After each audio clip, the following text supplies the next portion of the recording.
Faithless murdering monks, women posing as men in a monastery, painfully innocent maidens whose only reading material is an abridged Bible edited by her mother, with the stipulations that Antonia should not read it until she was of an age to feel its beauties and profit by its morality, and the second being that it should be copied out with her own hand and all improper passages either altered or omitted.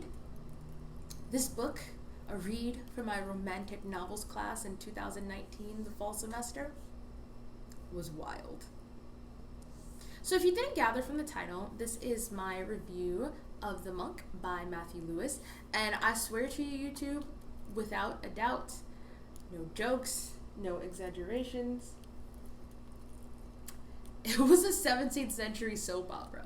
So, as I said, I had to read this book in fall 2019 for my romantic novels class. I'm an English major, and it was so crazy. I still remember most of what happened, most of the main plot lines. I don't want to, I mean, it's like over 200 years old, so I feel like spoiler alerts go out the window, but if you do read it, I don't want you to miss out on like the complete insanity of it all. So I kind of want to just like give it an overview, but I wholeheartedly, fully, without a doubt recommend it.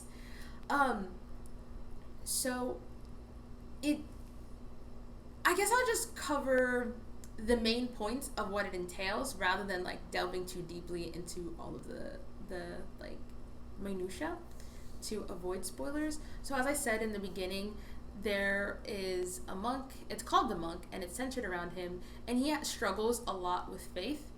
There are also people, there's like cross dressing, and the maiden I mentioned, Antonia, her mother gives her an abridged Bible because, you know, she's so innocent and sweet and beautiful and pretty, and mama wants to protect her as long as she can, and that ends up being her downfall.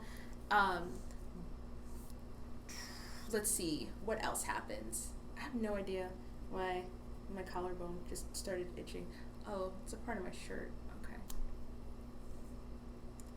Then we have like an aunt who kind of cares a lot about herself and just like remaining and appearing young. She's like, I don't know how old she is, but she just really prides herself when young men flirt with her, and she gets married at some point, and it's just like, oh, see, I am still cute, I am still pretty, I am still young enough to hang with the cool kids. And there's another girl who gets locked away.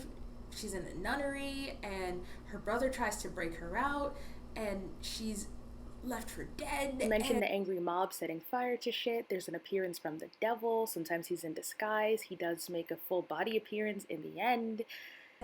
There's just so much that goes on in this novel. I feel like the women could have been developed more. I feel like the men were generally pretty three dimensional. The women, I think they had a lot of drama going for them, but they didn't always have the most fleshed out characters. And perhaps this is a reflection of the time that it was written in, but I definitely feel like if this were written now, it could, so much more could be done with it. This book caused quite a stir when it came out. People were not happy with it. I will look for a link on the scandal that it caused and paste it in the description. While I still plan on including the link to the article, because of how short this video is, I think I'm going to summarize it just to give you a deeper understanding of just the intensity of this novel. So the tagline is the controversial 18th century novel that mingled Christianity with incest and Satanism. It was considered a blasphemous depiction of the church, gender, and sexuality. People felt that it was a means by which Lewis was planning to corrupt society. The criticism became so bad that in his fourth edition, he edited the plot to make it less shocking, writing in his preface that the scandal was beginning to affect his family and assuring the distressed public that he had written it with good intention. Both I and the article's author believed that that was true. He was trying to depict the evil that humanity was capable of while being sheltered by a supposedly But virtuous institution. In a very 18th century fashion, he was advocating reason rather than following blindly. He was questioning the things we considered sin, murder versus having a child out of wedlock, for example, and asking us to reassess how we punished each. it's a book that I would definitely recommend. I have more to say, but then I would just start talking about the plot lines. And maybe I'll make a later video, I might reread it so that I can like delve more deeply into it, because as I said, I remember like the major stuff, but I don't always remember the stuff leading up to it.